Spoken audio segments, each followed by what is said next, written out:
Dr. Naomi Patel stepped into the cavernous plenary hall of the Global Women's Leadership Summit in Sydney, her palms slightly damp as she clutched her tablet.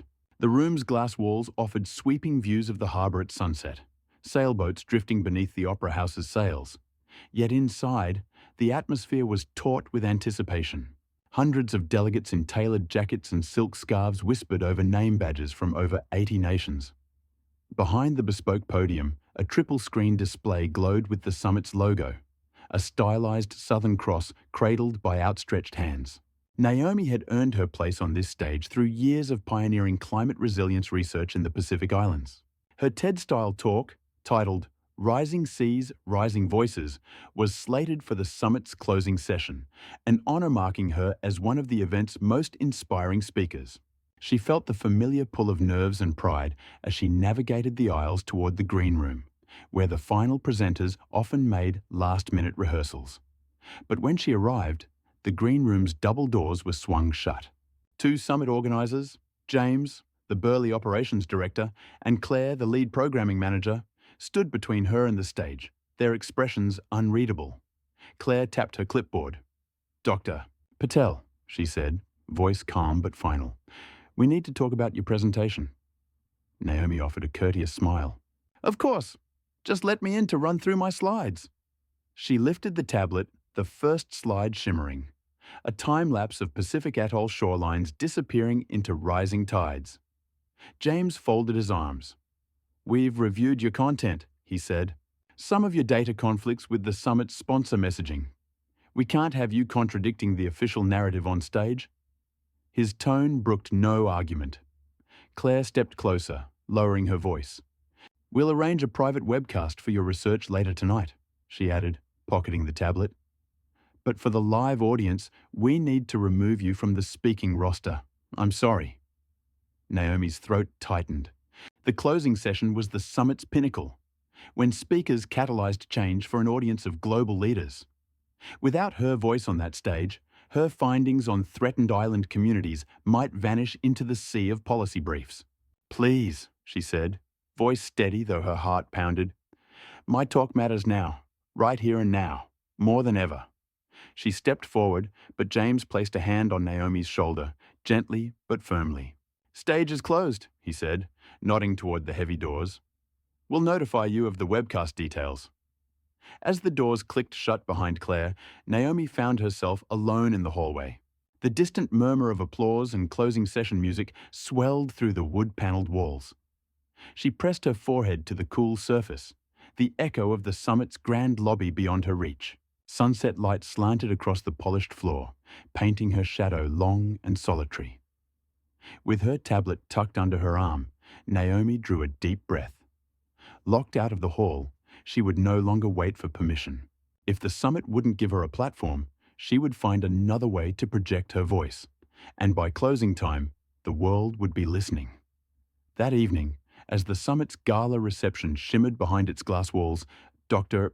Naomi Patel slipped out into Sydney's cooling air with two trusted colleagues, Elena Reyes and Samir Khan, clutching camera gear and cables. They wound through the Opera House forecourt, past clusters of black tuxedoed guests sipping champagne under floodlit sails, until they reached a hidden service elevator tucked behind a cafe's loading dock. Within its metal confines, the trio exchanged determined glances before pressing rooftop on the elevator panel. The doors opened onto a narrow stairwell leading to the Summit Center's flat roof. There, bathed in the twilight glow over Circular Quay, Naomi found a cleared space beside the HVAC units. Just enough room for a portable tripod, a weather-resistant camera, and a folding aluminum table. Elena, a broadcast engineer, unpacked a DSLR rig fitted with a wide-angle lens, while Samir set up a rugged laptop bristling with network cards and a battery pack salvaged from the green room's AV truck. Elena leveled the tripod on cracked concrete and secured the camera, routing its HDMI cable to Samir's laptop. Samir inserted a 5G hotspot SIM into a mini router, testing its signal strength. "Strong here," he murmured, watching the bars climb to full. He plugged an Ethernet cable from the router into the laptop's USB-C hub, then launched Naomi's prepared slideshow presentation in a streaming software interface, sliding volume and bitrate faders into position. Naomi opened her tablet to the final webcast URL, an unlisted Summit subdomain they'd arranged moments ago, and entered the stream key. Her fingers trembled only slightly as she reviewed each slide's animation cue. Maps of Pacific Atoll erosion, embedded videos of rising waves, and her impassioned closing plea for global action. She whispered a quick prayer, then tapped, "Go live." Instantly, a small red icon blinked on the laptop screen. Live. Below, a viewer count ticked upward. 3, 12, 30. Far more than the handful she'd expected. Elena monitored the audio levels as Samir pinged friends in climate NGOs, inviting them to share the link. Within minutes, hashtags, Rising Seas, Rising Voices, and SHOS Summit Uncensored began trending on Twitter, the first comments pouring in. Finally, the truth we need to hear. Naomi's talk is going global. Behind the lens, Elena nodded, giving Naomi a thumbs up. Looking clean. Go ahead, she said. Naomi drew a deep breath, stepped into the camera's frame against the backdrop of moonlit water and distant city lights, and began her talk. Good evening, world leaders, or rather, good evening, everyone else. While the summit's doors are closed to this message, the planet's fate cannot wait for permission. Her voice, carried over the summit's exclusive hall and now broadcast to millions, soared across the harbour, blending with the distant calls of ferries and the soft lapping of the water. And as she revealed data slides on atoll disappearance and spoke of communities vanishing beneath the waves, viewers across continents tuned in, their screens alight with Naomi's unfiltered urgency. Proof that when institutional gates slam shut, the airwaves remain open to those with the courage to step outside and be heard.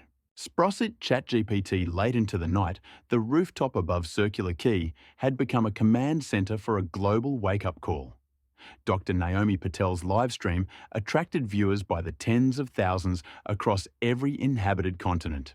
In New York, climate researchers paused a virtual conference to gather around a shared screen showing Naomi's slides. In London, members of Parliament's Environmental Committee pressed play on a hastily organised screening, marvelling at the precision of her wave-height projections.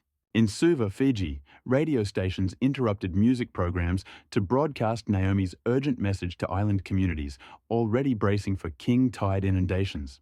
Back on the Sydney Summit rooftop, Elena monitored the live chat alongside Samir's count of concurrent viewers. It climbed relentlessly, 50,000, 100,000, then soared into 7 figures. The chat scrolled with voices from every corner of the globe. Pacific Islanders sharing first-hand accounts of saltwater intrusion, marine scientists praising Naomi's field-tested data, activists organising impromptu street gatherings to demand immediate policy change. Naomi advanced to her next slide, a stark heat map showing coastal cities under threat from intensifying storm surges. Her voice rang clear through the rooftop speakers and into every device tuned in. These maps are not hypothetical scenarios. They reflect documented sea level rises measured by satellites and on-the-ground tide gauges. We cannot wait for consensus, we must act now. At that moment, Samir activated the feature that mirrored their feed onto the summit's main social channels, ensuring delegates at the gala reception were hearing Naomi's call as well as the wider world. Though barred from the official stage, her voice now dominated the summit's narrative.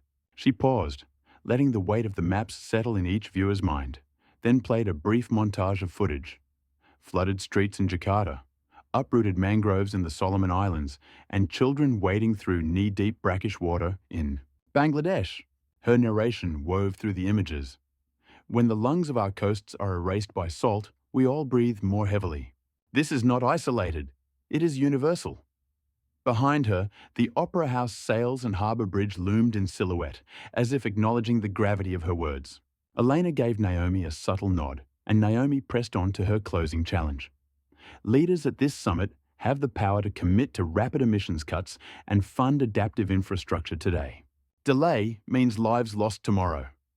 By the time her final appeal echoed into the night air, the viewer count had passed 2 million. Messages of solidarity flooded in. Pledges to lobby local governments, offers from tech volunteers to broaden the signal, and invitations from NGOs to speak at upcoming global forums. When Naomi clicked to end the stream, the rooftop fell into a charged hush, broken only by Elena's quiet exhale. Together, they packed up their equipment under the moonlight, knowing that a single unsanctioned talk had reached further, faster, and deeper than any closed-door session ever could. By the time the sun rose over Sydney Harbour, Dr. Naomi Patel's rooftop broadcast had ignited a groundswell that swept across every time zone. Morning ritual in Auckland was interrupted by her clarion call for climate action. Tokyo commuters slowed to watch as her data, measured in centimetres of lost coastline, scrolled across their station's digital displays. In Mumbai, family-run cafes muted Bollywood tunes to replay her urgent appeal. As dawn broke in Europe, news outlets' bulletins led with a single headline: "Scientists silenced on stage, heard by millions." In Berlin, the Senate for the Environment convened an emergency briefing to review Naomi's sea level projections. In London, Parliament's Climate Caucus scheduled a fresh vote on fast-track renewables legislation. Across Africa, coastal cities from Lagos to Cape Town hosted impromptu screenings in town squares, where community leaders translated Naomi's charts into local dialects, ensuring her warnings reached fishermen and farmers alike. Meanwhile, back in Sydney, the summit organisers awoke to an inbox flooded with messages. Government ministers forwarding the uncensored livestream, NGO coalitions demanding Naomi's official reinstatement, and corporate sponsors reconsidering their own climate pledges. Inside the glass-walled plenary hall, James and Claire, the very directors who barred her from speaking, found themselves hurriedly rewriting the closing agenda. Delegates trickled in from the gala reception, murmuring with urgency as screens around the room flickered live feeds of Naomi's slides and statistics. By late morning, social media was ablaze with Naomi's graphics. Colour-coded maps showing atoll nations wiped from the sea, bar graphs of carbon budgets consumed, and her final plea printed as shareable quote cards. The oceans claim no excuses, only action. Hashtags like Rising Seas Rising Voices and Jash Summit Uncensored topped global trends, while grassroots groups mobilised to deliver petitions bearing hundreds of thousands of signatures straight to the summit's front doors. In the city's press gallery, broadcasters cranked their cameras toward the empty podium where Naomi should have stood. Live commentators passed every frame of her forbidden talk. "Notice how she cites peer-reviewed journals in real time," one noted, "and how the graphs update live with community-reported data points." Even the summit's own official app sent a push notification. Exclusive? Watch the scientist our stage wouldn't. As the summit's final panel convened without her presence, a ripple of disquiet spread through the audience. Delegates checked their phones, exchanged glances, and whispered of a message too powerful to silence. When the summit chair took the podium to close the event, his prepared remarks were drowned out by an unplanned video loop of Naomi's final slide, "Act now or be overwhelmed," projected by a savvy tech volunteer onto the hall's rear wall. By midday, it was clear that a single act of censorship had backfired spectacularly. Dr. Naomi Patel's data, once confined to academic journals and closed-door briefings, now pulsated through the world's conscience. Proof that when science is blocked in one forum, its truth finds 1,000 others. And as the summit opened its doors to the overflow crowd still streaming her talk on their phones and tablets, it became impossible to ignore the voice it had tried to silence. By mid-afternoon, the political pressure bearing down on the summit exploded into action.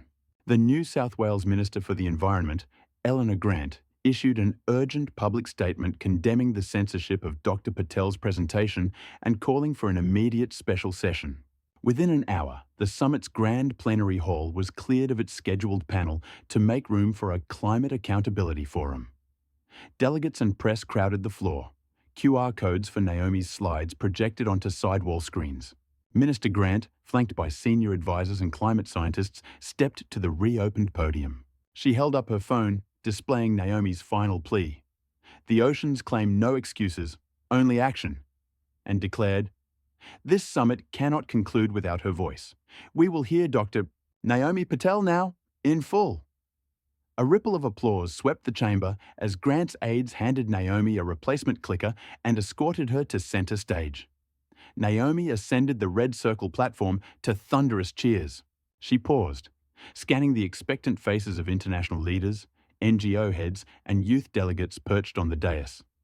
With a steady breath, she began her full TED-style talk. The data she'd shared from her rooftop, the loss of mangrove forests, the projected inundation of coastal megacities by 2050, the success stories of community-led resilience, unfolded with crystalline clarity on the triple-screen display behind her.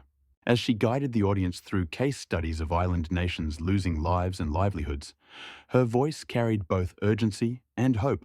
We hold the power to redirect our fate. Immediate emissions reductions, strategic investment in coastal defenses, and equitable technology transfer can safeguard millions.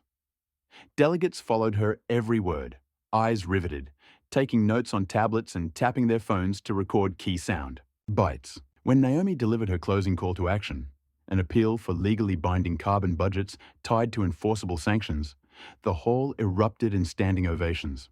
Elderly heads nodded in approval, youth delegates raised clenched fists, and even previously skeptical industry representatives clapped, visibly moved. Immediately following her talk, Minister Grant invited Naomi to lead the summit's concluding declaration drafting session. Around a horseshoe table, country representatives collaborated, drafting language directly lifted from Naomi's recommendations. A 5-year timeline for peak emissions, a global fund for atoll nation resilience, and mandatory reporting on sea level data in national climate plans. As each clause passed by consensus, Naomi saw her unfiltered vision codified into policy. By the time the summit officially closed that evening, the final communiqué, a sweeping, action-oriented accord, bore Naomi's imprint on every page. Press conferences outside framed her as the summit's true hero, the scientist whose banned talk had forced the world's decision-makers to recalibrate their ambition. Walking back through Circular Quay, Naomi felt the weight of an exhausted exhilaration. From rooftop broadcaster to stage-setting policy architect, she had turned censorship into a catalyst, ensuring that her rising seas, rising voices would echo in global climate action long after the summit lights went dark. ChatGPT Skazal, in the days that followed the Climate Accountability Forum, the impact of Dr. Naomi Patel's unfiltered address rippled through both policy corridors and grassroots movements worldwide. Global policy momentum. Just 48 hours after Naomi's summit speech, the European Commission tabled a proposal in Brussels incorporating her call for binding carbon budgets. Ambassadors from over 20 nations convened emergency sessions to align national commitments with the 5-year peak emissions timeline she had outlined. In Washington, D.C., congressional climate committees cited her data in drafting a bipartisan infrastructure bill that allocated unprecedented funding for coastal defenses and renewable energy research. In Canberra, legislators fast-tracked the Australian Climate Resilience Act, legislation Naomi had championed, guaranteeing annual scientific review of sea level projections and mandating community-driven adaptation plans. Corporate and financial shifts. Major financial institutions, spooked by Naomi's clear depiction of coastal risk, began divesting from fossil fuel assets. Within a week, 2 of the largest global pension funds announced the withdrawal of billions in oil and gas holdings, redirecting capital toward green hydrogen projects and sustainable infrastructure bonds. Tech giants pledged to reduce data center water usage in vulnerable regions after Naomi's segment on freshwater scarcity in small atoll states. Meanwhile, 3 major insurers paused new policies for low-lying developments, citing evidence presented by Dr. Naomi Patel as grounds to reassess flood risk models. Community mobilizations. On every continent, Naomi's Rise and Rise anthem, Rising Seas, Rising Voices, inspired local actions. In Jakarta, neighbours formed Patel Patrols, volunteer teams installing DIY tidal gauge monitors that fed real-time data to Naomi's open-source dashboard. In Miami, high school students organised sea-level science marches, carrying signs with her charts and demanding municipal storm surge barriers. In Lagos, Grassroots collectives held midnight beach cleanups and community-led mangrove planting workshops using Naomi's pre-flood survey methods to measure restoration impact. Academic and educational integration universities and schools worldwide scrambled to integrate Naomi's presentation into curricula. The University of Cape Town hosted a week-long symposium on Patel's principles in climate justice pedagogy. MIT's Sloan School of Management launched a case study series, From Summit to Shoreline, Naomi Patel's Policy Pivot, examining how unauthorized data dissemination can reshape global accords. Even primary schools in Fiji used her story to illustrate the power of scientific voice and the importance of inclusive decision-making. Media and cultural resonance. Documentarians and playwrights distilled Naomi's journey into new works. A streaming platform miniseries followed her from rejection at the Sydney Summit to policy architect. A touring theatre production staged her. Rooftop Standoff is a modern parable of scientific courage. In music, DJs sampled her recorded voice. The Oceans claim no excuses, only action, into electronic anthems that filled climate benefit dance festivals. Fashion labels released Rising Seas capsule collections, with proceeds funding coastal community scholarships Naomi had helped establish. Institutional reckoning. Meanwhile, the Global Women's Leadership Summit itself underwent a reckoning. Its organizing committee issued a public apology for silencing Naomi and adopted a no-censorship guarantee in future programs. An independent review board was formed to ensure scientific integrity and diversity of perspectives, explicitly crediting Naomi's actions as the catalyst. The next summit's keynote lineup was revamped to prioritize early career researchers and frontline community voices, an enduring tribute to the scientist who forced the world to listen. In that transformational week, Naomi's censored talk became the fulcrum upon which global climate action pivoted. Her data no longer hidden behind glass walls, but broadcast across rooftops and digital networks, the world had moved with unprecedented speed from debate to decisive alliance. Proof that a single voice, when amplified by courage and conviction, can turn the tide for billions. On the final morning of the summit's Somos Voz Day, equivalent for climate action, Dr. Naomi Patel boarded the ferry at Circular Quay for an unannounced shoreline visit. One last field test of her principles. Accompanied by youth delegates from Pacific Atoll nations, she disembarked on a reclaimed wetlands restoration site at Barangaroo. Towering glass towers glittered behind them, a testament to the city's ambition, while mangrove saplings stretched their roots into the tidal mud. Naomi knelt beside Aroha, a 16-year-old delegate from Tuvalu, and handed her a handheld tide gauge calibrated to Naomi's open-source design. Together, they hammered the gauge's sensor post into the soft bank at high tide mark. Aroha pressed record on the gauge's display as Naomi coached her in precise data logging protocols. Across the plot, teams from Bangladesh, the Philippines, and the Solomon Islands installed additional sensors at regular intervals, forming a living mosaic of frontline monitoring. As the sun climbed, city officials joined them. Sydney's harbour master, a parliamentary aide, and the minister who had championed Naomi's reinstatement. Each placed a sapling of the local grey mangrove into a grid patterned on Naomi's GIS maps, embedding tiny QR codes on stakes that linked to Naomi's global data dashboard. Journalists hovered nearby, capturing images of delegates from across the globe, collaborating in the shifting intertidal zone. When the planting concluded, Naomi stepped onto the raised boardwalk overlooking the estuary and addressed the group through a portable PA. In this nexus of steel, glass and soil, we witness the true measure of our summit, not in speeches given on high stages, but in hands in the mud, in sensors recording tides, and in saplings that will bind land to sea. She paused as Aroha released a small terrapin, a native turtle rescued from warming waters, into the shallows. The creature paddled away, its shell alight in the reflection of city towers. Naomi turned to face the skyline one final time, her gaze tracing the harbour bridge's steel arches. From rooftop broadcast to policy halls to this living shoreline, she continued, our movement has come full circle. We have transformed exclusion into inclusion, data into declaration, and words into roots that will hold our coasts together. Delegates raised their hands in a collective vow to maintain and expand the living sensor network, to share the open source, designs freely, and to return each year, horizon by horizon, to reaffirm their commitment.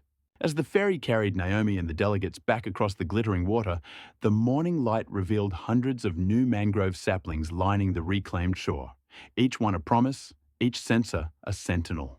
And in that shared journey across city and sea, Naomi saw the summit's true legacy.